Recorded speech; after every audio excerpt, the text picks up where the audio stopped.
Anong ginagawa niya rito? Hamak na janitress lamang siya sa kumpanya. Pangungot siya ng isa sa mga bisita. Tinerve na nandito siya. Nagmumukha tuloy na cheap ang party. Dagdag pa ng kasama nito. Girl, wala kang karapatan na makilahok dito sa party. You don't belong here. Sigaw ng sekretarya ni Sir Blake. Lingid sa kalaman ni Lai, narinig ng matalik na kaibigan ni Blake ang mapinagsasabi nila kay Nara. Agad lumapit ito kay Blake upang isumbong ang kanyang mga nasagap na usapan. Tumayo mula sa kinaupuan si Blake. Lumapit ito sa mikropono at nagsalita. Nang mapansin ni Nara ang kanyang gagawin ay tumakbo na ito palabas ng hallway. Hindi niya natuloy narinig ang mga sumunod na ibinalita ng CEO sa kanyang mga empleyado. Hindi siya pumasok sa mga sumunod na araw. Nagtaka si Blake at hinanap niya ito para malaman ang blood test results. Pinakuha niya ito kay Athena. Noon niya nalaman na buntis si Nara at siya ang ama. Sa high school si Nara, ito lang kasi ang kinaya ng ama na si Mang Manolito na isang mangingisda at si Aling Marsing na isang tindera sa palengke. Pangwalo siya sa 12 magkakapatid. Anak, kumain ka muna ng almusal bago ka pumasok. Bili ng kanyang inay. Inom lang po ako ng kape. Atrasado na po kasi ako. Baka mapagalitan ako ng boss kong masungit. Sagot niya. Magugutom ka niyan sa daan. Dagdag ni Aling Marsing.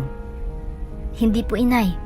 Nagbaon pa ako ng pandesal na may palamang itlog. Sige na nga. Humayo ka na. Ingat ka na lang dyan. Kinailangan pang sumakay ng bangka ni Nara bago siya nakarating ng bayan. Mula sa daungan ay naglakad siya sa isang masikip na daan sa gilid ng palengke bago ito nakasakay ng jeep papunta sa opisinang kanyang pinapasukan. Isa siyang janitress sa Quantum Shipping Company. Ilang oras ang biyahe niya araw-araw mula sa bahay hanggang sa opisina. Nako, Dara, late ka na naman. Pagsisita ng kanyang supervisor. Sorry po, boss. Medyo tinanghali kasi ako ng gising. Tapos matraffic pa sa daan. Pagdadahilan niya. Ulit-ulitin huwag kang iinom sa gabi para di ka mapuyat. Pabirong sabi ni Mang Edwin. Hindi naman ako lasinggero. Mamaya may makarinig sa inyo. Akalain nila na ganun ako. Kababae ko pa namang tao. Inis na sagot niya. Takasimangot ka na naman umagang umaga. Ngiti naman dyan. Pinapatawa lang naman kita. Oo na po. Ninitian niya ang kanyang supervisor bago ito nagtungo sa locker room upang magpalit ng damit. Dala ang kanyang mga cleaning equipment. Agad itong sumakay ng elevator. Hindi niya napansin ng CEO na naglalakad na rin para sumakay rito. Nakabanggaan ng dalawa. Nabasa ng tubig ang boss niya. Nako, sorry po sir. Hindi ko po sinasadya. Paghingi niya ng paumanhin rito. Tiningnan muna siya ng masama ni Blake bago ito nagsalita. Next time, watch where you're going. Kagatlabi niyang sagot. Pasensya na po talaga. Hindi na po maulit. Bakit ka ba nagmamadali? Gusto mo pa akong unahan sa pagsakay sa elevator? Late na po kasi akong dumating kanina. Tapos ang naka-assign po sa akin na area na lilinisin ay ang office niyo. Paliwanag niya sa kanyang boss habang nagkakamot ang ulo. You mean to say, marumi pa ang opisina ko? Opo sir. Napaisip si Blake sa sinabi ni Nara. Sinanyasan niya ang kanyang bodyguard upang lumapit. Pumunta muna tayo ng cafeteria. Kakain muna ako ng breakfast. Para magkaroon ng sapat ng panahon ang janitress na ito upang maglinis. Utos niya rito. Okay sir, sasabihin ko po in advance ang chef para maghanda ng paborito niyong almusal. Sagot ng bodyguard. Matapos siyang bilinan ng bodyguard sa gagawin ay hinarap naman ito si Nara. What are you waiting for? Binigyan kita ng sapat na oras para linisin ang opisina ko. Bulyaw niya rito. Sige po sir, muna na pa akong umakyat. Dapat kanina mo pag ginawa yan. Pumasok na ng elevator si Nara. Nakakainis. Nakakainis. Galit niyang sabi sa kanyang sarili. Ang hiyabang niya talaga. Kung hindi lang siya gwapo, aban ako. Pinatulan ko na sana siya kanina. Dagdag pa niya. Napatigil lang siya nang may sumakay na ng mga empleyado sa elevator. Minadali ni Nara ang paglinis sa opisina ni Blake. She made sure that everything is neat and clean. Alam niya kasi na parang babaeng kanyang boss.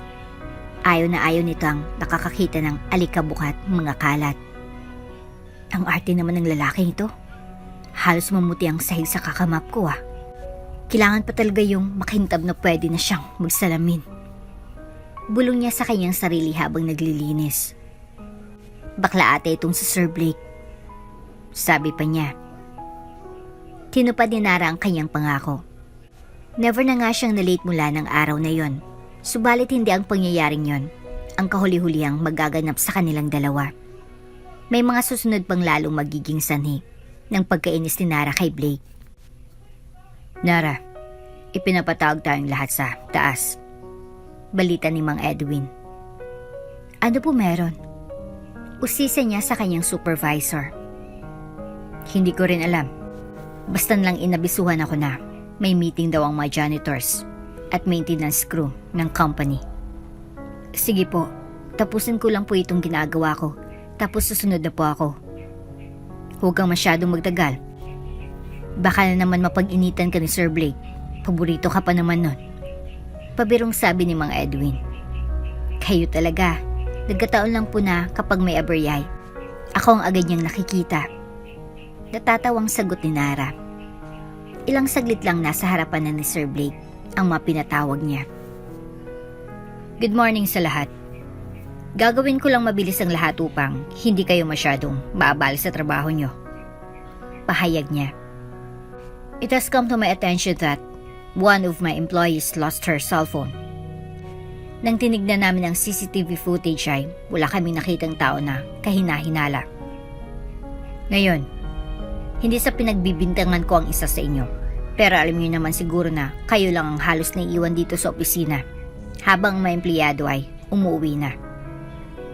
Pero sir, kayo na mismo nagsabi na walang nakitang tao na pumasok dito maliban sa amin at mga nagtatrabaho sa amin.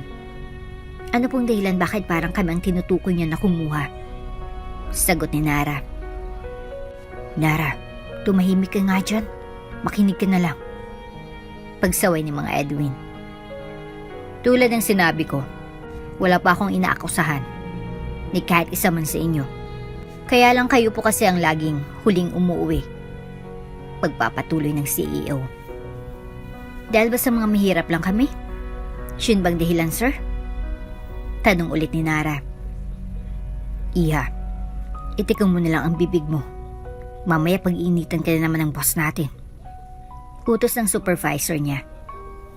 Para maging maayos ang lahat, ipinatawag ko kayo rito para ipaalam na inutusan ko ng aking mga security na tignan inyong mga locker. Hindi na yata makatarungan niyang gagawin niyo, sir. Pagtutol ni Nara. Naririnig siya ni Blake pero di niya ito pinapansin. Para sa kanya mas maigi na kausapin na lang niya ito in private. Sige po, pumunta na po muna tayo sa ating locker room para masaksihan niyo ang gagawing pag-iimbestiga ng aking security sa inyong mga gamit. Mungkahin ni Blake. Agad namang sumunod ang mga tauhan niya. Miss Nara, can you see at my office right after the inspection? Utos nito. Sige po, sir. Sagot ni Nara. Hayan na nga bang sinasabi ko sa'yo kanina? Sa kakatalak mo, napag-initan ka na naman ni boss. Paalala ni Mang Edwin. Kaya ko po ito. Ano man yung sasabihin niya sa akin, handa kong harapin. Pagmaamalaki niya. Bahala ka na nga. Sagot ng supervisor na nakataas pang kamay. Nagpapahiwatig na suko na ito sa katigasan ng kanyang ulo.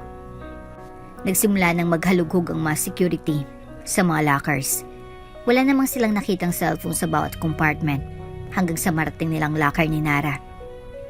"Sir, nakita ko na po ang nawawalang cellphone." Sigaw ng isa sa mga ito. "Asan ang sinasabi mong phone?" Tanong ng head security. "Ito po, sir." Sabay abot nito sa kanyang commander. Binusisi nito ang phone. Tinigdang mabuti ang mga serial number kung match ang mga ito sa ibinigay ng tunay na may-ari. "This is the missing item. It has been confirmed." Sabi nito sa lahat. "Nasaan si Miss Nara Bravo?" Tanong niya sa mga naroon. "Ako po yun, sir." Sagot niya sa naghahanap sa kanya. "Halika, sumama ka sa amin. Suspect ka sa pagnanakaw ng cellphone ni Miss Abby." Utos ng commander. "Ho? Ako? Nagnakaw? Ngayon ko lang nakita yan." "Paano mo ipapaliwanag sa amin na narito ang gamit niya sa locker mo?" "Hindi ko po alam, sir. Pero nakakasiguro ako na wala akong kinalaman sa nakawan na nangyari." "Sumama ka na lang sa amin. Kay Sir Blake ka na lang magpaliwanag." Mungkahin ng head security sa kanya. "Maganda yan. Para ipamukha ko sa harapan niya ang malaking pagkakamali na nagawa niyo." Dinala ng mga security si Nara sa opisina ng CEO. "Sir, we found the missing phone sa locker ni Miss Nara. This proves na siya pong kumuha nito." Akusa ng commander. "Good work. Sige, iwanan mo na kami para makapag-usap." Utos ni Blake sa mga ito. "Noted po." Naiwan ng dalawa sa loob ng opisina ng CEO. "So, Miss Nara, what can you say about what my head security reported to me?" Tanong ni Blake. "Sir, kahit mahirap lang po kami, hindi ko magagawang ipinaparatang nila sa akin." Depensa ni Nara. "Then paano may papaliwanag na nahanap ang nawawalang cellphone sa locker mo?" Tulad ng sabi ko sa kanila, wala pa akong ideya bakit andun po yun. "Ano yun? It magically appeared inside your locker? Kayo lang naman may susi ng kanya-kanya niyong locker." Paliwanag ni Blake. "Inosente po ako, sir. Inosente po ako." Pagtatanggol niya sa kanyang sarili. "Miss Nara, the results say otherwise. Alam mo naman ang kaparusahan kapag napatunayan na guilty ka. Kung ang dahilan bakit niyo ginagawa ito sa akin ay ang nagawa ko dati sa inyo, then I hope patawarin niyo po ako. But there's a way para di ko gawin yun." "Ano po yun, sir?" "Kahit hindi pa ako guilty ay tatanggapin ko anuman yung alok niyo. Huwag niyo lang po akong tanggalin sa trabaho at ipakulong." Pagmamakaawa nito sa kanyang boss. "Sure ka ha? Sa sinabi mo na payag kasi papagawa ko?" Paniniguro ni Blake. Opo, sir." "Okay then. Starting tomorrow, I want you to always be the last shift sa paglilinis. You will keep me company hanggat di pa ako umuwi." Utos ni Blake. "Basta po di ako papasok ng maaga. Okay po ako dyan." Sang-ayon ni Nara. "Deal. Hapon ka na magre-report sa opisina," sabi ng CEO. "Ako nang bahalang magpaliwanag kay Edwin at mga kasamahan mo." Sa sumunod na mga araw ay ganun ang oras nagre-report si Nara sa opisina. Lingid sa kalaman niya. Siya lang ang may ganung schedule. Sinadya pala yun ni Blake upang masolo niya ito. "Miss Nara, you can start cleaning my office. Lalabas lang ako saglit." Paalam ni Blake. "Okay po, sir." Nagsimula na sa pagwawalis at pagpunas ng mga kagamitan sa opisina si Nara. Todo ingat siya kasi baka may masira siyang mga gamit Makadagdag peto sa mga kasalanan niya sa CEO. Habang nagpupunas ng cabinet si Naray, pinagmamasdan niyang larawan ni Sir Blake. Gwapo sana ito at madaling mahalin, kung di lang siya suplado sa personal. Kamukha pa naman niya si Coco Martin, maliban sa kulay ng kanilang buhok. Itim ang kay Coco samantalang sa kanya naman ay hazel brown. Hawak-hawak pa ni Nara ang litrato ni Blake nang maabutan siya nito. Hindi pa rin binitaw ni Nara ang litrato. Sigam ulit ni Blake. Saka lang napansin ni Nara na nasa likod na pala niya ito at pinagmamasdan siya sa kanyang ginagawa. Gwapo ba ako dyan? Pabirong tanong nito sa kanya. Opo sir. Ay, andyan na po pala kayo. Gulat na sabi ni Nara. Kanina pa po ako rito. Sagot ni Blake. Sorry po sir. Sagot niya habang mabilis na nilapag ang larawan kung saan niya ito dinampot. Tinawanan lang siya ng kanyang boss. Sa loob-loob naman niya ay naiinis siya sa ginawa nito. Para naman siyang bata. Wala namang nakakatawa sa ginawa ko ha. Bulong niya sa kanyang sarili. May nagawa ba akong mali, Miss Nara? Usisa ni Blake na para bang nababasa niyang isip ni Nara. Wala po sir. Sagot naman ng magandang dalaga. Bumili pala ako ng ramen. Hindi ko alam kung anong flavor ang gusto mo kaya kumuha ko ng 2 na pwede mong pamilian. Sabi niya sa kanyang janitress. Kumain muna tayo. Baka kasi nagugutom ka na. Mungkahin nito. Inilapag ni Blake ang manabili niyang pagkain sa side table na nasa tabi ng bintana. Umupo na ito at sumunod naman si Nara. Dahil maliit ang mesay, halos magkadikit na sila sa pagkakaupo. Inabot ng boss ang ramen sa dalaga. Magilo naman niya itong kinuha. Nagsimula ng kumain ng 2. Hindi ko alam na mahilig ka pala sa manghang na pagkain. Tanong ni Blake. Namana ko lang po ito sa aking itay. Isa po siyang Bicolano kaya para lang siyang kumakain ng candy kapag ngumuya siya ng sili. Pagkukwento niya. Dako, mabuti pa kayo. Kayang-kaya niyong kumain ng maanghang na ulam at sili.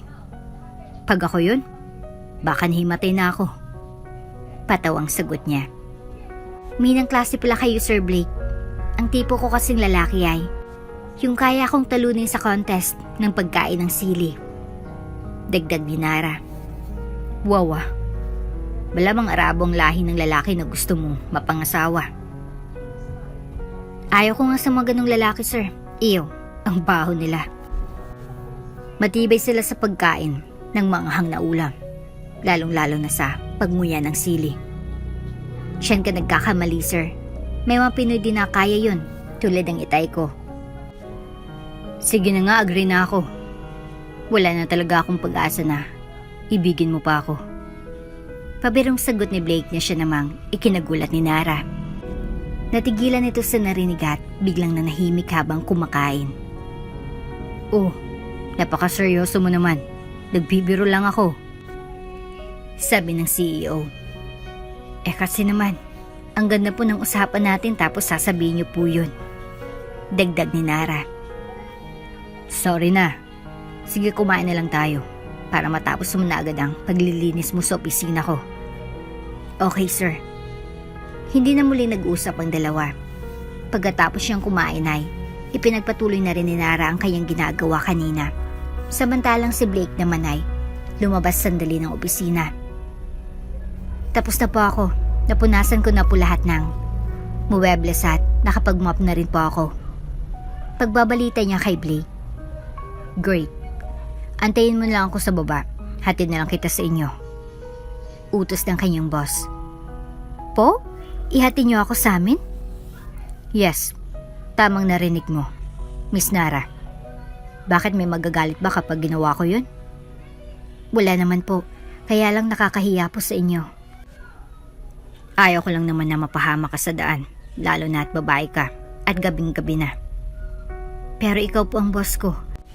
Tapos ako na janitress niyo magkasama sa kotse niyo? Okay lang naman sa akin. Kaya magbihis ka na. At magkita na lang tayo sa baba. Sige sir. Sinabi niyo eh. Sa totoo lang ay kinikilig si Nara sa mungkahin ni Blake. Imagine mo kapag may nakakita sa kanila. Baka isipin nila na syota niya ito na gusto naman niyang mangyari. Ilang saglit pa ay nasa loob na siya ng sasakyan ng kanyang boss. Mabango ang loob ng kotse. Simbago ng may-ari nito. Lalo pang na-inlove si Nara kay Blake. Saan ka nga pala nakatira, Miss Nara? Sa may Isla Monteverde po. Ha? Sasakay ka pa ng bangga bago ka makarating sa inyo? Opo. Huwag po kayo mag-alala, sir. Sanay na po ako magbiyahe kahit gabi. Saka marunong po akong lumangoy. Pahayag ng janitress. Okay. Sagot ng gwapong CEO. Maya't maya lang ay nasa tapat na sila ng Eskinita, patungo sa daungan ng mga bangga. Dito na po ako, sir. Paalam ni Nara sa kanyang boss. Teka, at sasama ako. Igigilid ko lang itong sasakyan. Sagot nito na ikinagulat naman ni Nara. Tinupad ni Blake ang kanyang sinabi. Sinamahan niya si Nara hanggat makasakay ito ng bangga. Binilin pa nga niya ito na mag-chat sa kanya kapag nakarating na siya sa bahay. Bagay na mas lalong nagpakilig kay Nara. Maya't maya lang ay nag-chat na si Nara. Andito na pa ako sa bahay. Salamat po sa paghatid sa akin kanina. Sabi nito kay Blake. Walang anuman. It's my duty to make sure that my employees go home safely. Sagot nito habang nagmamaneho sa kahabaan ng Marcos Skyway. Napaka-gentleman pala niya. Ang sweet pa sumagot. Bulong ng dalaga sa kanyang sarili. Nang gabing yun ay di siya makatulog. Laging sumasagi sa isip niya ang masandaling magkasama sila ng boss niyang, Chinito. Pakiramdam niya ay unti-unti nang nahulog ang loob niya rito. Samantala, nakarating na rin sa mansyon si Blake. Nagpahinga muna ito sa sala bago nag-decide na humiga. Malayo ang kanyang biyahe kanina kaya medyo pagod na ito. Subalit katulad ni Nara, hindi rin ito mapakali sa pagtulog. Iniisip niyang pag-uusap nilang dalawa kanina. Kung alam mo lang, Nara, everything was just a setup. Ginawa ko yun para mapalapit ka sa akin at mas lalo tayo magkakilala. And I like what I'm seeing right now. Sabi niya sa kanyang sarili. Kahit ganun ang nararamdaman ni Blake sa janitress ay, hindi niya ito pwedeng ipaalam sa kanyang mga empleyado. Not that he is not proud of Nara. Hindi kasi magandang tingnan na pumatol siya sa isang katulad niya. Nara, can you stay at my office? Taong niya rito. Okay, sir. Magiliw na sagot ng dalaga. Sumunod agad ito sa kanyang boss. Next time, linisin mong mabuti ang opisina ko. Sigaw nito na ikinabigla ni Nara. Halos maiyak nga ito sa takot. Kita mo ito? May mga nagkalat na basura sa sahig. Pahayag pa nito. Sorry po. Hindi ko po kasi napansin kagabi. Pagdadahilan niya sa CEO. Well, then clean it. Utos nito sa kanya. Agad namang tumalima ang janitress. Sa kanyang isipan ay bigla itong napaisip. Kagabi lang. Ang sweet niya sa akin. Anong nangyari at ngayon naman ay halos kainin niya na ako ng buhay. May nagawa pa akong mali. Nagpatuloy ang ganitong eksena araw-araw. Sa hapon, parang tegre si Blake kung magalit kay Nara. Sa gabi naman, kung saan sila na lang ang naiwan ay napakalambing naman ito sa dalaga. Ayaw ko na. Pagod na ako sa ginagawa niya. Reklamo ni Nara. Kinagawa ko naman ng best ko. Bakit ganun pa rin siya makitungo sa akin? Nang gabing yun ay, napagpa siya ng magandang dalaga na kumprontahin ng kanyang boss upang malaman ang dahilan bakit ganun na lang ang pakikitungo nito sa kanya. Sir, may gusto pa sana akong itanong sa inyo. Ano yun? The last few days po kasi, naging palaisipan po sa akin ang pagbabago sa pag-uugali niyo. Sagot ng janitress. Oh, that. I really owe you an explanation tungkol doon. Pahayag ng CEO. But before I do that, meron sana akong gustong ipagtapat sa'yo. Nagulat si Nara sa sagot ni Blake. Magsasabi na ba ito na mahal siya nito? Itong gumugulo sa isipan niya ng mga oras na yon. Miss Nara, Matagal ko nang itinatagong nararamdaman ko para sa'yo. Patatagalin ko pa sana ang pagtatapat ko sa'yo. Subalit tadhana na rin ang nagdikta. Naggawin ko na ito ngayon. Yaman din lang na nagtataka ka sa mga nagkaganap sa paligid mo. Pahayag ng binata. Mahal kita. Nung una pa lang na nagkita tayo ay nahulog ng damdamin ko para sa'yo. Sana'y matanggap mo ang pagmamahal na inaalay ko sa'yo. Dagdag pa niya. Lumapit si Nara sa binata. Niyakap niya ito ng mahigpit. Tanda na mahal na rin niya ito. Sir, I love you too. Wala akong nais pang makasama sa buhay, kundi ang katulad mo. Sagot nito. Hindi na nila napigilan ang kanilang mga damdamin. Naghalikan ng dalawa. At naganap ang maalab na pagsasanib ng kanilang katawan. Mahal na mahal kita, Nara. Pangako hindi kita pababayaan. I will always be there for you. Sabi ni Blake. Salamat sa pagtanggap mo sa akin sa buhay mo, Sir Blake. Ikaw din lang lalaking pag-aalayan ko ng aking pagkababae. Pahayag ni Nara. Buong gabi nilang pinagsaluhan ng kaligayahan na dulot ng kanilang pagmamahalan. Ganito nagsimulang pag-ibigan ni Nara at Blake. Walang ibang nakakaalam sa kanilang relasyon, kundi silang dalawa lang. Chinito at matikas na lalaki si Blake. Maliban sa mga katangiang ito ay matalino at mayaman pa ito, kaya't di nakakapagtaka na habulin siya ng mga babae. Hi Sir Blake, nice to finally meet you. Bati ni Rosana, isang CEO ng negosyo, nakatransaksi sa kalukuyan ng kumpanya ni na Blake. Hello there, Miss Rosana. Salamat at pinaunlakan mo ng aking imbitasyon. Sagot nito. It's my pleasure na pumunta rito at makausap ka. Please have a seat at simulan na natin ang usapan ukol sa merger ng ating mga kumpanya. Bilang gentleman, hinila niyang upuan para kay Rosana. Nagustuhan nito ang kanyang ginawa at bigla na lang niyang hinawakan ang braso nito. Nakita ni Nara ang mga pangyayari. May naramdaman siyang kirot sa kanyang puso. Gusto niya sanang sumigaw o magwala kaso hindi niya ito magawa.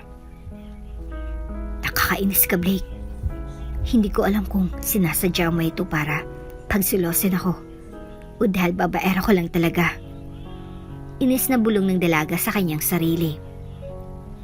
Humanda ka sa akin mamayang gabi. Pag hindi ko nagustuhan ang paliwanag mo, tapos ng lahat sa atin. Dagdag pa niya. Nang gabing yun ay, masinsinan niyang kinausap ang kasintahan. Blake, bakit ganun ka nalang makipag-usap kay Miss Rosana? Kulang na lang ay, halikan mo siya sa kanyang mapupulang labi. Usisa ni Nara. Nagsiselos ka ata, mahal. Nangiinis na tanong ni Blake. Hindi nagtataka lang ako bakit mo ginawa yon. Pagsisinungaling ng mistisang dalaga. Umamin ka na, pistado na kita eh. Ano ngayon kung nagsiselos ako? Wala ba akong karapatan para maramdaman yon? Meron naman, syota kita. Kaya you have the right para magselos. Ganun pala. So anong dahilan mo? At you are so close to Miss Rosana kanina. Bahagi lang po yun ng isang marketing strategy para mapapayag ko siya sa aming business deal. Walang personalan po. Di ako naniniwala. Ang sabihin mo, likas na sa iyo ang pagiging chick boy. Pagtataray ni Nara. Hay nako, tigilan niyo na po ang pagsaselos. My heart only belongs to you. Ito, buksan mong puso ko. Ang makikita mong pangalan na nakaukit dyan ay ang pangalan mo. Patunayan mo yan sa akin. Saka ako maniniwala. Dahan-dahang lumapit si Blake sa kasintahan. Hinalikan niya ito sa balikat at hinarap ito sa kanya. Agad niya itong hinalikan sa labi. Nanaig ang pagmamahal nila sa isa't isa. Muli nilang pinagsaluhan ang bawal na pag-ibig. Makara ng ilang buwan, isang gabi ay kinausap si Nara ng kanyang ama. Anak, may nabanggit sa akin ng iyong ina tungkol sa oras ng pagpasok mo sa trabaho. Mukha kasing kakaiba ito para sa isang janitress. Nagtaka ako nang sabihin niya ito sa akin. Kaya't minabuti ko nalang natanungin kita. Sabi ni Mang Manolito. Hindi ko na po kasi nabanggit sa inyo ang totoong dahilan bakit naging ganun po ang schedule ko sa trabaho. Ayaw ko na kasi mag-alala kayo para sa akin. Sagot nito sa kanyang ama na noon ay nakaupo sa bangko na nakaharap sa may bintana. May dapat ba kaming malaman anak na dapat namin ikabahala? Nagsimula nang magkwento si Nara sa kanyang ama. Ngunit nang mapatunayan ko na wala akong kasalanan ay agad naman siyang humingi ng tawad sa akin. Bilang tanda ng kanyang pagsisisi ay binigyan niya ako ng schedule para di daw ako masyadong mahirapan sa aking trabaho. Pagtatanggol sa naging desisyon ng kanyang boss. Bukod pa roon ay hinatid niya pa ako tuwing uwian sa may sakayan. Sinisigurado po niya na nakakauwi pa ako ng ligtas. Dagdag pa niya. Sobrang bait pala ng amo mo. Ngayon lang ako nakakita ng ganyang may-ari ng malaking kumpanya na pagkakaabalahan pang ihatid pa uwi ang isang hamak na janitress na katulad mo anak. Sigurado ka ba na pagmamagandang loob lang ang ginagawa niya? Tanong ng ama. May dapat ka pa bang ipagtapat sa amin? Sabi naman ni Aling Marsing na noon ay kakatapos lang maghugas ng kanilang pinagkainan. Ho? Wala po inay, itay. Anak, kahit di ka magsalita ay ramdam ko na may namamagitan sa inyong dalawa. Babae rin ako at nasa salamin ko sa iyong mata na mahal mo siya. Tama ba ako? Usisa ng inay niya. Natigilan si Nara nang marinig ang sinabi ng kanyang inay. Hindi agad ito nakasagot. Ang pagwawalang kibo mo ay tanda ng pag-amin mo na may relasyon na nga kayo. Huwag kang mag-alala. Hindi naman kami tutol ng iyong ama. Pero sana pakinggan mo itong payo namin. Dagdag pang sabi ni Aling Marsing. Mahirap lang tayo. At siya ay mayaman.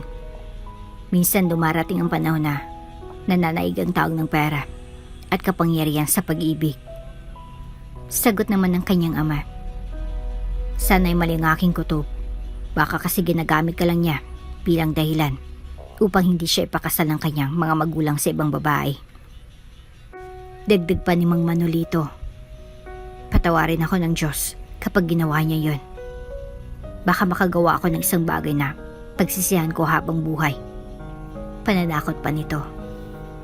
Hindi po magagawa ni Blikang iniisip niyo tay. Mabait at magginoo po siya. Iba siya sa mga mayayamang kakilala niyo na mapang-abuso sa kapangyarihan. Paliwanag din Nara.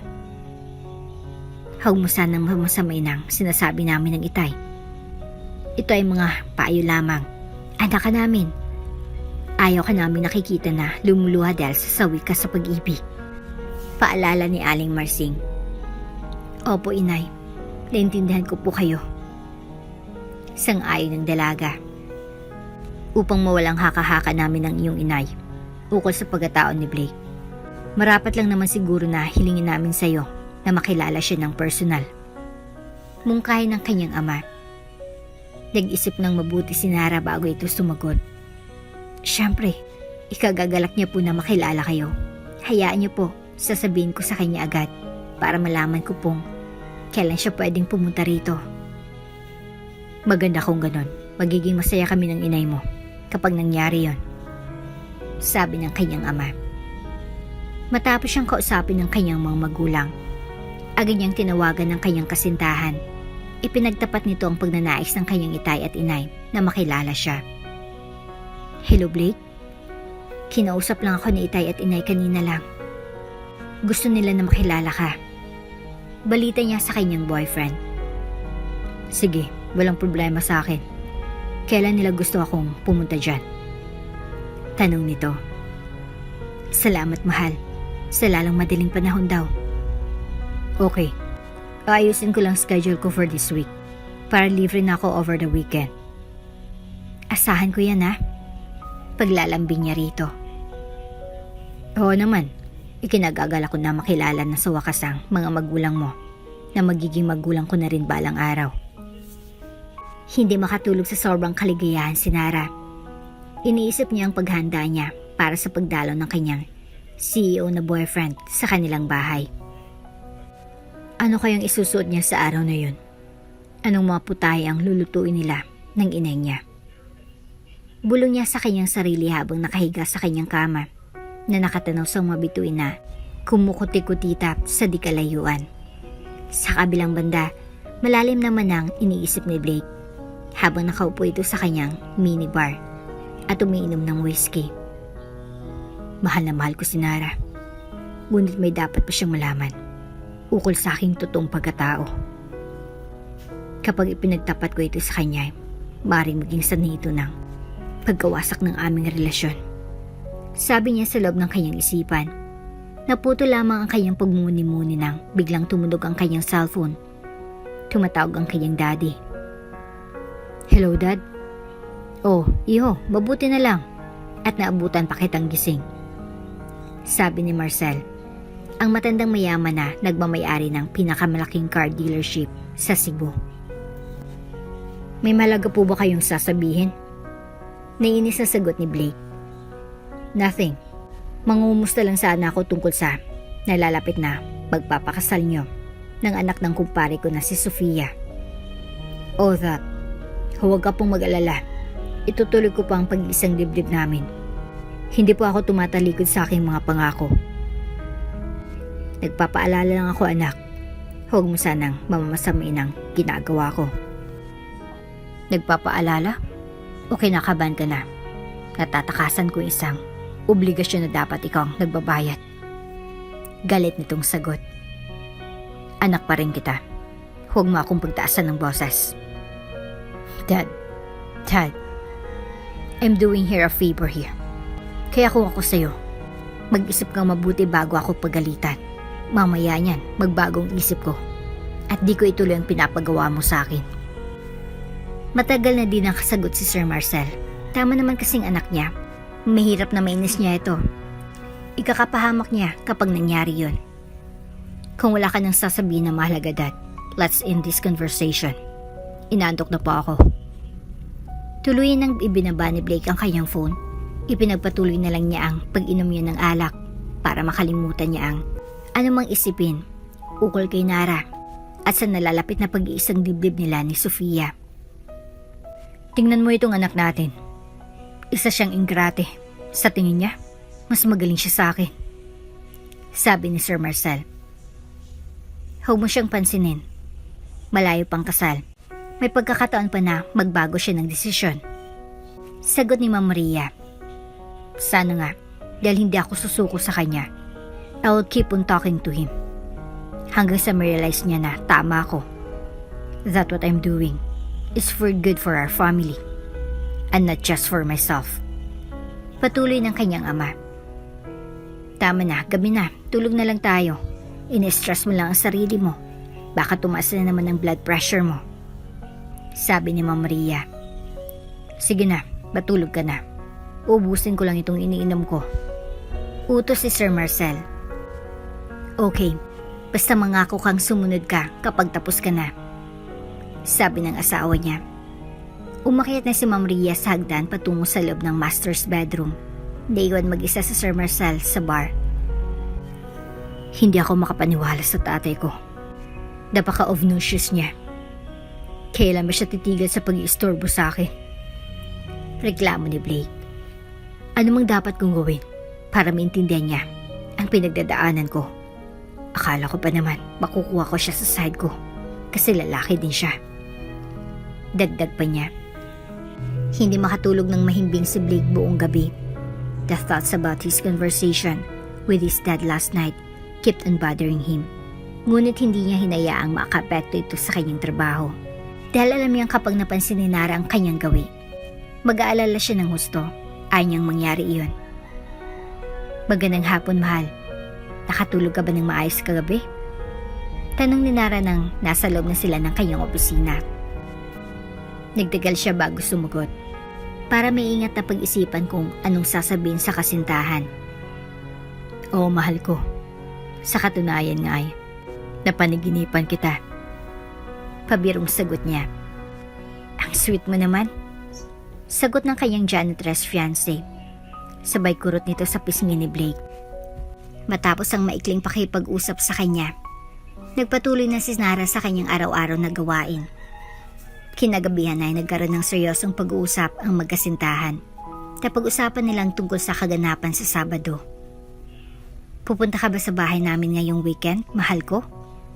Usisa ni Nara habang nakaupo siya sa kandungan ni Blake. Oo, darating ako. Basta ba ipagluto mo ako ng paborito kong ulam? Alam mo ba kung ano yun? Sagot ng gwapong boyfriend niya. Siyempre alam ko. Chicken adobo, di ba? Buong pagmamahal niyang sagot. Tama ka, mahal. Lagyan mo ng maraming toyo at paminta, ah. Hiling ni Blake. Oo naman. Oh my, nagutom tuloy ako. Umorder tayo ng chicken adobo para sa hapunan ngayong gabi. Sabi ni Nara. Nagka-crave ka ba? Don't tell me buntis ka. Kasual na tanong ng amo niya. Oops, may break muna. Gusto mo ba ma-shoutout dito sa channel ni Ate Jane? Mag-comment lang ng lesson you learned from the latest story uploaded. Dahil pipili kami ng isang best comment of the day para i-shoutout sa susunod na upload. Kaya huwag kalimutang mag-iwan ng lesson you learned after you watch this video. Maraming salamat! Sa tingin ko, hindi ako sigurado. Sagot naman ng dalaga. Kung totoo yun, ako ng pinakamasayang tao sa mundo. Pagbubunyi ni Blake. Tao ng taong magkasintahan, iniisip na hindi ito posible. Kaya gumagamit sila ng protection sa bawat oras na nagsasanib ang kanilang mga katawan. Pagkatapos kumain ng hapunan, ginawa na nila ang karaniwan nilang ginagawa. Kahit kailan ay hindi nababahalang CEO na hindi niya sinasadyang mabuntis ang kasintahan. Matalino at maagap sila. Kaya alam nila kung anong dapat nilang gawin. Anyways, kung mangyari man ito, hindi ito magiging problema. Total, pero silang single at nangako si Blake na pakakasalan siya. Mabilis na dumaan ang mga araw. Maya't maya lang ay Sabado. Tulad ng napag-usapan, nagkita ang dalawa sa Pangpang kung saan nakadaong ang mga bangka na magdadala sa kanila sa isla. Para makarating sa isla, kailangan nilang sumakay sa ganung uri ng transportasyon. Bagay na hindi sanay sakyan ni Blake. Gayunpaman, nagpakita siya ng tapang sa pagsakay rito. Inay, Itay, andito na si Blake. Sigaw ni Nara. Oh, andito ka na pala. Ikinagagala ko na makilala ka sa wakas. Umupo ka na muna, iho. Kailangan ko kasing bumalik sa kusina. Hindi pa ako tapos magluto. Sabi ni Aling Marsing.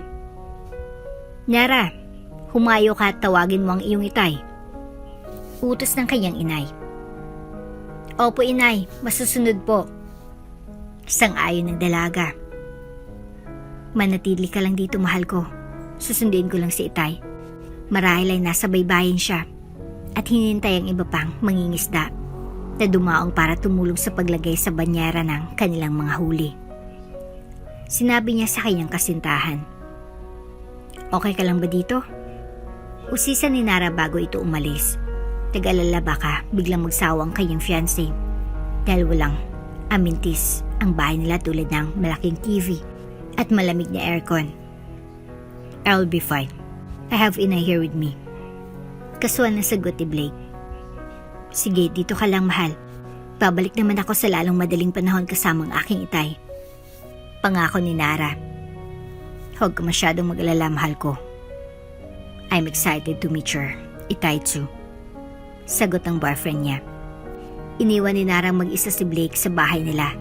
Naglakad siya sa may buhangin sa dalampasigan at hinanap ang kanyang itay. Ilang minutong lumipas bago niya ito tuluyang nahanap. Itay, kailangan mo nang umuwi. Hinintay ka na ng boyfriend ko. Bulyaw ng dalaga habang papalapit ito sa kanyang ama. Okay anak ko, ngunit kailangan mo maghintay ng ilang sandali. May mahalaga muna akong sasabihin sa kapwa ko mangingisda. Kapag tapos na ako saka, harapin ko yung kasintahan mo. Paliwanag niya. Salamat, Itay.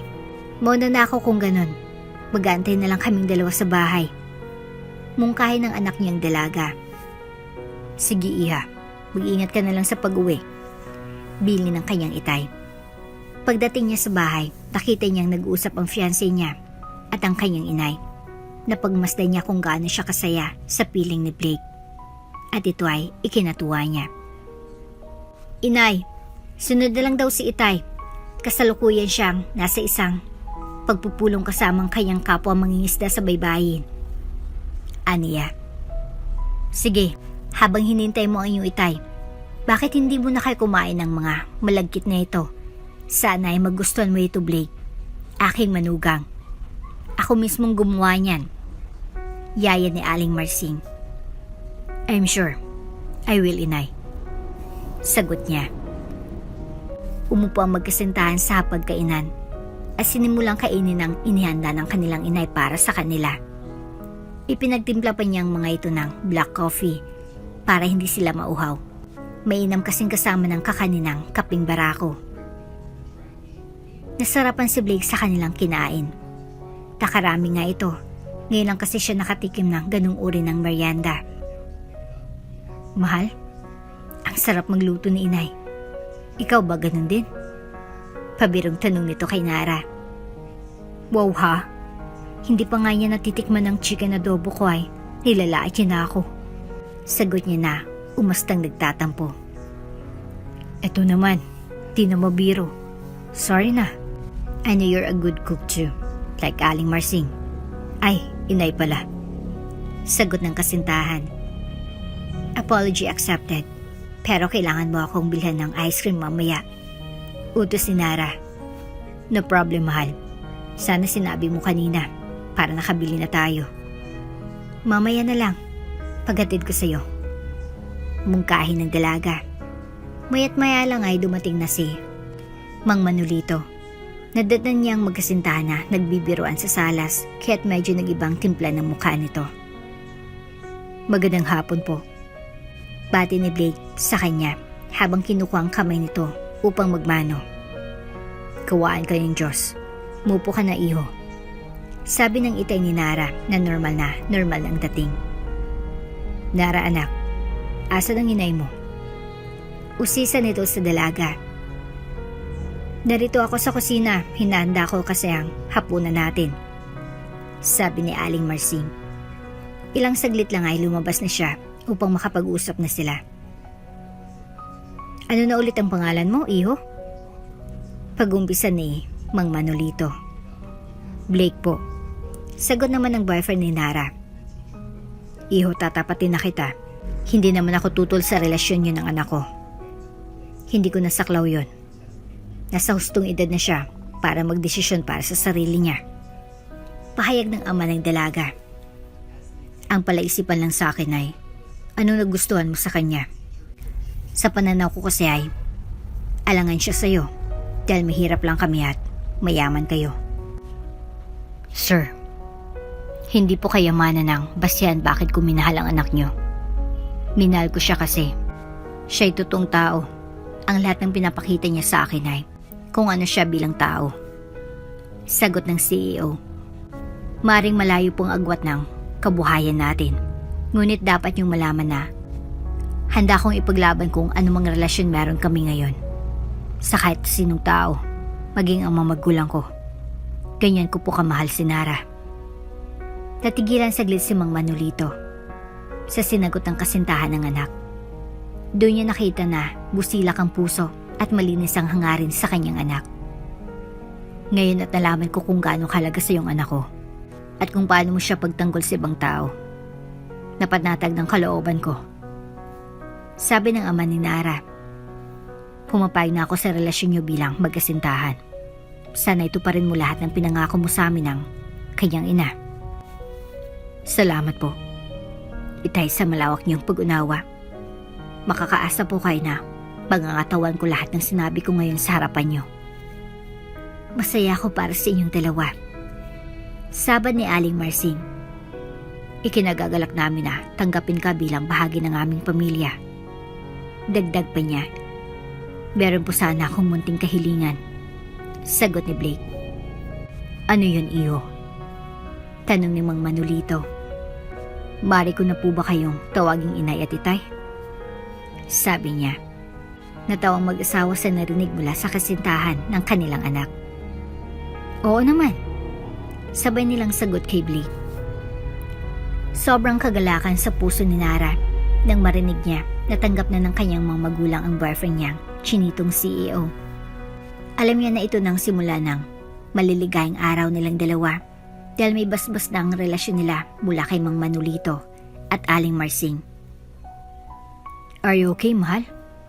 Usisa ni Blake nang mapag-isa na silang dalawa. Yes, I am. Medyo na-overwhelmed lang ako sa mga pangyayari. Tugon ni Nara.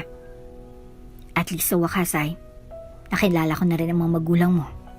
At nalaman na rin nilang intention ko sa'yo. So no need to worry so much. Oo nga. We now have the blessings of my parents and family. Ako kaya, kailan mo ako ipapakilala sa parents mo? Nabigla si Blake sa tinura ng kasintahan. Paano nga ba niya ipapakilala si Nara sa mga magulang niya if they don't even know she existed? Isa pa, ibang babaeng gusto ng dad niya na mapangasawa niya. Soon, mahal. Palagi kasi silang busy. Anyways, hahanap ako ng magandang tiyempo para may pakilala kita sa kanila. Sigurado ako na magugustuhan kanila. Talaga lang ha? You sounded so confident. Bakit dahil ba sa maganda ako? Pabiro niyang sabi. At matalino pa. Pambobola naman ni Blake. Ay nako, ang galing mo talagang mambilog ng ulo. Lambing ni Nara sa kasintahan. Niyakap ng CEO, lover ang dalawa. Halikan niya na sana ito sa labi nang pigilan siya nito. Ipinaalala na nasa bahay nila sila at wala sa opisina. Mabilis na dumaan ang mga araw. Hindi na malayo ni Blake na nalalapit na ang ipinangako niya sa kanyang dad. Napag-anunsyo niya sa publiko ng engagement nila ni Sofia. Labag man sa kalooban niya na ito ay hindi niya maaring suwayin ng kanyang daddy. Malilintikan siya rito at mawawalan sila ng negosyo. Meaning, he will no longer be a CEO. At a while, matagal na pala siyang namamanga sa dalawang bigo. Ang isa ay tunay niyang mahal. Samantalang pangalawa ay babaeng pilit na ipinapakasal sa kanya ng ama. Hindi na sana malalaman pa ni Nara ang tungkol kay Sofia, subalit sadyang mapaglaro ang tadhana. Naglilinis na ng opisina si Nara at nasa bahagi siya malapit sa conference room kung saan naroon si Sir Blake. Nang marinig niya itong may kausap sa telepono, nabigla siya sa sinabi ng kanyang boss. Oh Dad, mangyayari ang gusto nyo. Tuloy ng engagement party namin ni Sofia bukas. I have made the necessary engagements. Sabi niya na medyo masama ang loob. Great, salamat at naliwanagan na rin ang isip mo. We will be there bago magsimula ang engagement party. Sagot ng kanyang daddy. Okay, I will be waiting. Sabihin niyo na lang ako agad regarding the exact time of your arrival para magawa ko yung necessary preparations at papusundo ko kayo sa airport. Oo naman, iho. Sige Dad. Kailangan ko nang putulin itong tawag. Medyo hapon na. Kailangan ko nang umuwi. Baka di ko na kasi abutan ng mall to check on the engagement ring na pinagawa ko. Paalam nito. Alright anak, see you soon. Bigla na lang tumulo ang mga luha ng kanyang mga mata. Grabe siyang nasaktan sa mga pangyayari. Parang gusto niya nang magpatiwakal ang mga oras na yun. Minabuti na lang niyang lumayo sa lugar na yun. Ayaw niya munang makita man lang o makausap si Sir Blake ng mga sandaling yun. Subalit sadyang mapaglaro ang tadhana. Alis na sana siya nang biglang bumukas ang salamin ng pintuan. Nara? Andito ka pala? Tanong ng CEO. Yes sir. Kararating ko lang po. Pagsisinungaling niya. Okay. Sagot naman ni Sir Blake. Kabado sa maaring marinig ni Nara. Pwede na po ba akong maglinis sa loob ng conference room, sir? Usisa nito upang mabasag ang nakakabinging katahimikan sa pagitan nilang dalawa. Yes, okay na. Maaari ka nang pumasok. Utos nito kay Nara. Agad naman siyang tumalima para maumpisa niya na ang dapat niyang at gawin. Hakbang na sana ito papasok nang bigla na lang nagdilim ang kanyang paningin. Nahilo siya at muntikan ng matumba at tumamang ulo sa sahig. Salamat na lamang kay Sir Blake na maagap siyang nasalo nito sa kanyang bisig. Nara! Nara! Nag-aalalang tawag nito habang niyuyugyug ang kanyang mga pisngi na noon ay namumutla. Tumawag kayo ng ambulansya. We need to bring her to the hospital. Utos ng CEO sa ilang mga trabahador na naroon pa. Yes, sir. Sagot ng isa sa kanila. Binuhat ni Sir Blake si Nara at dinala niya ito sa loob ng conference room upang ipahiga sa sofa na naroon. Nagtaka ang lahat sa ginawa ng CEO. Maya't maya lang ay dinala na sa hospital si Nara. Kinailangan na kunin siya ng blood test upang malaman ang sanhi ng kanyang pagkahilo. Iniwan muna siya ni Sir Blake kay Athena, isa sa mga tauhan nito. Take care of her. Kung ano man ang kailangang bayaran, itawag mo na lang sa akin. Nagmamadaling bilin nito. Yes, sir. Ako na pong bahala kay Nara. Sagot ng empleyado. Tuluyan nang umalis si Sir Blake. Bakit kaya ganun na lang ang pag-alala ni Sir Blake kay Nara? Nagtatakang tanong niya sa sarili. Ilang minuto lang ay okay ng kalagayan ni Nara. Pinabalik na lang sila kinabukasan para sa resulta ng blood test. Sinabihan niya si Athena na kaya niya nang mag-isa. Pinagbigyan naman siya agad nito dahil ayaw niya ring maabala. Nang sumunod na gabi ay engagement party na ni Sir Blake, imbitado ang lahat ng empleyado ng opisina. Naroon din si Nara na hindi mawari ang nararamdaman na sakit sa kanyang puso. Pinagtinginan siya ng mga naroroon. Anong ginagawa niya rito eh? Hamak ng janitress lamang siya sa kumpanya. Pangungot niya ng isa sa mga bisita. Tinerve na nandito siya. Nagmumukha tuloy cheap ang party. Dagdag pa ng kasama nito. Girl, wala kang karapatan na makilahok dito sa party. She don't belong here. Sigaw ng sekretary ni Sir Blake. Lingid sa kalaman nila ay narinig ng matalik na kaibigan ni Blake ang mga pinagsasabi nila kay Nara. Agad lumapit ito kay Blake upang isumbong ang kanyang mga nasagap na usapan. Tumayo mula sa kinaupuan si Blake. Lumapit ito sa mikropono at nagsalita. Nang mapansin ni Nara ang kanyang gagawin ay tumakbo na ito palabas ng hallway. Hindi niya tuloy narinig ang mga sumunod na ibinalitan ng CEO sa kanyang mga empleyado. Sinabi nito na hindi niya na itutuloy ang engagement niya kay Sofia dahil sa galit. Inatake sa puso si Sir Marcel na ikinamatay nito. Hindi pumasok si Nara ng mga sumunod na araw. Dagtaka si Blake at hinanap niya ito para malaman ang blood test results. Kinukuha niya ito kay Athena. Noon niya nalaman na buntis si Nara at siya ang ama. I can't believe this. Isa na pala akong ama. Bulong ni Blake sa kanyang sarili. Hindi man lang nabanggit ng mahal ko na buntis na pala siya. This explains bakit siya nagka-craving ng mapagkain ng mga nakaraang buwan. I can't push through sa kasal namin ni Sofia. Si Nara ang mahal ko at ama ko ang dinadala niya. Siyang dapat kong makasama habang buhay. Ipinatawag ng CEO si Athena, hoping na masagot niya kung nasan siya ngayon. Miss Athena, alam mo ba kung nasan si Nara sa ngayon? Tanong niya sa kanyang empleyado. Wala pa akong ideya, sir. Ang balita ko po ay pinalay siya ng itay niya nang malaman na buntis siya. Sagot nito. Nalaman na ba ng itay? Sinong ama nang dinadala niya? Ang dinig ko po ay yung boyfriend niya. Boyfriend? May boyfriend si Nara? Nagkunwari si Blake upang malaman niya hanggang saan ang balitang kumalat sa opisina. Opo sir, mayaman daw ito. Bakit kailangang palayasin siya ng tatay niya kung pwede naman na hanapin nila ang kanyang kasintahan at subukan ng sabihan nito na panugutan si Nara? Yun din nga po ang pinagtataka ko. Mukha kasing fake news ang narinig ko. Hindi kaya mas pinili ni Nara ang magpakalayo sa kanila upang makaiwas ng pagchismisan siya? Maari. Kung sakaling may karagdagang impormasyong masagap ukol sa kanya, pwede mo ba akong sabihan? Oo naman po. Sige, Miss Athena, makakaalis ka na. Utos ni Blake. Napaisip ang binata sa kanyang mga narinig.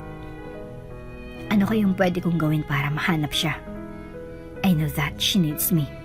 By her side. How could I help her if I don't know where she is? Duman ang mga araw at buwan na walang balitang narinig si Blake ukol sa kanyang kasintahan. Natatakot naman siyang magtungo sa isla ni Nara. Baka kasi anong gawin ng itay niya sa kanya. Para maibsan ang kanyang pag-alalay, nag-hire siya ng detective. Binigyan niya ito ng open contract that ends only when he finds Nara. Dahil sa detective, napag-alaman niya na nasa Maynila si Nara. Doon na daw niya ipinanganak ang kanyang baby. Nakikitira ito sa kanyang tiyahin na kapatid ng kanyang inay. Maganda na sana ang balitang narinig niya, subalit may kulang. Hindi masabi ng kanyang investigador kung saan sa Maynila ang bahay ng kanyang tiyahin. Nara, umiyak ang anak mo, baka nagugutom. Tawag ng kanyang tiyahin. Ay, okay po tita. Tatapusin ko lang po itong niluluto ko saglit. Sagot naman niya. Ano ka bang bata ka? Unahin mo muna yung anak mo. Ako nang bahala dyan. Salamat po tita. Mag-isa na sa buhay ang tiya Lucia niya. Matagal na kasing patay ang tiyo Lito niya at mga pinsan naman niya ay nasa Amerika na lahat. Pinalaki ni Nara mag-isa ang kanyang anak. Iba't ibang racket ang pinasukan niya, magawa lang ito. Dahil sa kanyang ibayang pagtsatsaga at pagsusumikap, sa school year na ito ay pagtatapos na rin sa elementarya ang anak niyang si Zane. Consistent honor student ito, simula ng grade 1 pa lang siya. Mom, can we go to the mall tomorrow? Lambing ni Zane kay Nara habang gumagawa ito ng kanyang assignment. Bakit naman tayo pupunta doon? Tanong naman ni Nara sa anak. Kasi bibilhan mo na ako ng gift ko. Para sa inyong regalo. Dala ko lang naman po ang representative ng school namin sa Philippine Scripps, Spelling Bee. At promise ko, Mami, magcha-champion ako doon. Wow, anak, I'm so proud of you. Alam ko naman kayang-kaya mong manalo. You're the smartest kid in the whole world. Kasi anak kita. So, Mami, punta na ba tayo ng mall mamaya? Pangungulit ni Zane. Yes, my dear. Ibibili kita ng kahit anong man na gusto mo. Pangako ni Nara sa kanyang anak. Nang hapon na yun ay, dinala niya si Zane sa Mega Mall. Isinama rin nila ang kanilang tiya Lucia. Ginugol nilang buong araw sa pamamasyal. It is not always kasi na nakakalabas sila. Kalimitan ay magkasama sina Zane at tiya niya sa bahay. Siya na ngang naghahatid at sumusundo sa bata dahil masyado siyang busy sa kanyang mga trabaho. Alam mo tita, ang laki ng pasasalamat ko na andyan ka lagi para sa amin ni Zane. Pahayag ni Nara sa kanyang tiya Lucia habang kumakain sila sa isang fast food chain sa loob ng mall. Nako, itong pamangkin kong ito, masyadong madrama. Pabirong sagot ng kanyang tita. Sino pa bang magtutulungan kundi tayong magkakapamilya? Isang dugo lang ang nananalaytay sa ating mga ugat. Kaya't hanggat nabubuhay ako ay kasama niyo ako sa hirap man o sa ginhawa. I really love my Lola Lucia. She is always there for me. Sabi ni Zane sabay yakap rito. Kumain na nga tayo. Naging teledrama na itong eksena eh. Patawang sabi ni Nara. Nag-training mabuti si Zane para sa Spelling Bee. Determinado siya talagang maging champion. Gusto niya na maging proud ang mama Nara at Lola Lucia sa kanya. Dumating ng araw ng kompetisyon, nag-leave muna sa trabaho si Nara para masama ng kanyang anak. Lingid sa kalaman nila, isang sorpresang naghihintay. Good morning everyone. Welcome to Philippine Scripps Spelling Bee Elementary Edition. National level. Bati ng dalawang MCs ng programa. Alam mo bakit? Nakita ko to sa backstage ang mga contestants natin. They all look so serious. Wika ni Jong. Tama ka naman dyan. Isipin mo lang ang prize ng champion na nagkakalaga ng 1 milyon ay syempre gagawin mong lahat para manalo. Agree ako dyan, Kat. Hindi lang yan. Sadyatang napaka-generous ng ating main sponsor. Sagot ni Jong. Bakit mo naman nasabi yan, Jong? Usisa ni Kat. Imagine mo, they're even giving the school where the child studies a computer package with worth 15 million pesos. Wow, talagang ang bonggang sponsor na yan. Siguro it's bad, proper na, pasalamatan natin sila. Yes, Kat. In behalf of the Philippine Association of Spellers, we would like to thank Quantum Tech, especially to its owner Sir Blake Matras. Nagulat si Nara sa kanyang narinig. Tama ba na kumpanya ng daddy ni Zain ang main sponsor ng Spelling Bee? Tanong niya sa kanyang sarili. Ibig sabihin nun, nasa venue si Blake upang mag-award ng championship trophy at ang cash prize nito. Dagdag pa niya. Nagsimula ng paligsahan. Makaraang ilang minuto ay natapos ang round 1. Pasok si Zain sa next round. Maraming contestants na agad na na-eliminate. Out of 128 ay 100 na ang naiwan. Nalagpasan naman ni Zain ang round 2. 83 contestants na lang ang natira. Naspell ni Zain ng tamang 10 English words sa round 1 at 5 naman sa round 2. Ang round 3 ang magdetermina sa top 3 na siya namang maglalaban-laban para sa championship round. Likas na genius ang anak ni Nara at Blake. Siyang unang nakausad sa championship round. Naiwan ng 3 pang contestants para sa tiebreaker questions. Nag-break muna si Zain para makapagpahinga. Ang galing mo naman, Zain. Bati ng isa sa kanyang katunggaling babae. Thanks. Ikaw din ah. You wouldn't get this far if you're not good. Sagot niya. By the way, my name is Leia. Pagpapakilala nito, sabay abot ng kamay. Nice meeting you, Leia. Sabi ni Zain habang kinakamayan niya ito. What school are you representing pala? Usisa ng anak ni Nara. My school's name is the East Asia Academy. How about you? I'm representing the Philippine International School of Makati. Sagot naman ni Zain. Oh, ngayon ko lang narinig ang school na yan, pero I am sure magagaling ang mga students dyan, tulad mo. Napangiti na lang si Zain sa sinabi ni Leia. Napansin niya kasi na her eyes are twinkling with excitement habang malagkit na nakatidig ang mga mata nito sa kanya. Calling Zain Santos, please come back to the stage for the start of the championship round. Balita ng Master of Ceremony para sa Spelling Bee. Well, kailangan ko nang umalis. Nice meeting you. Paalam ni Zain kay Leia. Good luck, wika ni Leia. Umakyat na si Zain sa maliit na hagdan sa likuran ng stage patungo sa 3 upuan. Siyang inutusan ng MC na sa pangatlong upuan siya umaupo kasi siyang unang nag-qualify sa round na yon. Kasalukuyang nanonood ng TV monitor sa kanyang dressing room si Blake nang marinig niyang isang pamilyar na apelyado. Teka, di ba si Naray Santos? Sa kayong bata. He looks just like me when I was his age. Gulat na bulong ng CEO sa kanyang sarili.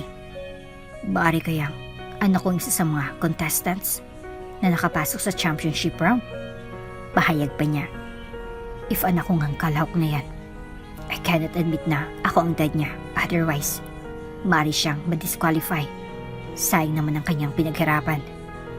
Pinili na lamang ni Blake na manahimik. Nanood na lang siya. Contestant number 3, Zain Santos. Will you please approach the microphone? Utos ng host. Zain. Your word is centennial. Spell the word centennial. Mari niyo po bang gamitin siya sa pangungusap? Today marks the centennial anniversary of Our Lady of Good Voyage of Antipolo. Anong part of speech po ba yung word? Ito ay ginagamit sa pangalan para ipahiwatig kung ilang taon nang nakaraan. Centennial. C-E-N-T-E-N-N-I-A-L. Centennial. Sagot ni Zain. You're correct. Nagpalakpakan ng mga manonood sa tuwa. Lahat sila ay humanga sa kanyang angking galing sa spelling. Sa di kalayuan ay panay ang dasal ng kanyang mommy Nara. Habang sa loob ng dressing room ay nakapikit na humiling sa may kapal ang kanyang daddy Blake na sanay malagpasan yung lahat ng mga mahirap na salita. Natapos ang 5 words, nakakuha ng 4 na punto si Zane at ang unang kalahok, ang pangalang contestant ay may 3 puntos lamang. Ladies and gentlemen, sino man ka na contestant number 3 at wanang makasagot sa huling spelling word, ang siyang tatanghaling champion ng spelling bee. Paliwanag ni Miss Kat. Nakaka-nervous naman, Kat, sabi naman ni Jong. Ang nauna ay si contestant number 1. Si Zane na dinala sa isang isolation room upang di niya marinig ang sagot ng kanyang katunggali. Matapos ang ilang minuto, napansin ni Zane na naghiyawan ng mga tao. Inakala nila na nanalo ang contestant number 1. Gumana ang kanyang pakaramdam nang tawagin siya ng stage director. Contestant number 3, kumusta ka na? Usisa ng isa sa mga judges. Okay lang naman po ako, sagot niya rito. Bago ko ibigay ang word na spell mo, maari ko bang tanungin, kanin mo inaalayang yung victory? Siyempre kay Mami Nara ko po. I love her so much. This is for you, Ma'am. Sigaw niya. Kay Lola Lucia din po. She also took good care when my mom is not around. Sabi pa niya. Natuwang magtida sa narinig. Naiyak si Nara. Nakikita niya na kasi ngayon ang resulta ng pagmamahal na inalay niya sa kanyang anak. Okay, if you're ready, simulan na natin, sabi ng judge. Alright po. Sang-ayon naman ni Zane. Contestant number 3. Spell the word anti-dice establishmentarianism. Mari ko po bang malaman ang meaning ng salita? It means opposition to the separation of church and state. Mari niyo po ba siyang gamitin sa pangungusap? Ang debate topic sa school kung saan nanalo ang grade 8 ay tungkol sa anti-dice establishmentarianism. Anti-dice establishmentarianism. ANTIDICE-establishmentarianism. Sagot ni Zane. You're correct, deklara ng judge. Congratulations, ikaw ang tinanghal na kampiyon sa taong ito. Nagsigaw ng mga manunood. Hindi magkamayo si Blake at si Nara sa tuwa. Nang awarding prizes ay doon na nagkita ang dating magkasintahan. The two pretended not to know each other. Ngunit pagkatapos ng showay, agad na nilapitan ni Blake si Nara. Nara, bakit hindi mo sinabi sa akin na may anak pala tayo? Why should I do that? Hindi ba't ang gusto ng mga magulang mo para sa iyo ay si Sofia? Silang may gusto sa kanya, not me. You're the one that I love. Oh, come on, Blake. Dinig na dinig ko sa phone conversation niyo ng dad mo na okay naman sa iyo na makasal ka sa kanya. Hindi totoo yan. Sinabi ko lang yun para di siya magalit sa akin. Duwag ka pala, duwag. Narinig ni Zane na sumigaw ang kanyang mami. Kaya't lumapit ito. Anong ginagawa mo kay mami? Tanong niya. Anak, I'm your long lost dad. Sagot naman ng CEO. I don't believe you. Mami Nara said na patay ng dad ko. Bigla na lang nanlumo si Blake sa narinig. Believe me, son. Ako ang dad mo. Hindi ako patay. Your mom lied to you. Totoo ba yung sinasabi niya, mami? Usisa niya kay Nara. Yes, anak. Siya ang dad mo. Why did you lie to me? Pagmamakto ni Zane. I'm sorry, anak, if I did. Ginawa ko lang yun para protektahan ka. Lumapit si Zane kay Blake at niyakap ito. Please come home with us. Ayaw ko na kasing makitang nalulungkot si mami. Hiling nito. Sure, anak. Junay, kung okay lang kay Mami Nara mo. Dinala ni Blake ang kanyang mag-ina kasama si Tita Lucia sa kanilang mansyon na ngayon ay pagmamayari niya na pagkatapos mamatay ang kanyang mga magulang. Ngayon si Zane ay nasa high school na at si Nara naman ay katuwang niya na sa pagpapatakbo ng kanilang kumpanya. Mom, I wish you and Dad would get married soon. It's about time na matupad nyo ng dalawang matagal nyo nang pinapangarap. Mungkay ni Zane. Yes, anak. We have made plans for our wedding already. Sagot naman ni Blake habang yakap niya si Nara sa harapan ng kanyang anak. At dito na nga po nagtatapos ang ating kwento. Hanggang sa muli. Shoutout nga pala kay Sandra Navarro. Ang sabi niya ay, "Good day everyone. Ito ang storya na nagpatotoo na ang buhay tulad ng isang gulong. Minsan nasa baba, minsan naman nasa itaas. Kaya sa lahat ng taong mayaman ka man o mahirap, dapat pantay-pantay." Maraming salamat! Kung bago ka pa lang sa channel neto, ibang kwento ni Ate Jane, istorya mo, ikwento ko. Huwag kalimutang pindutin ang notification bell at subscribe button.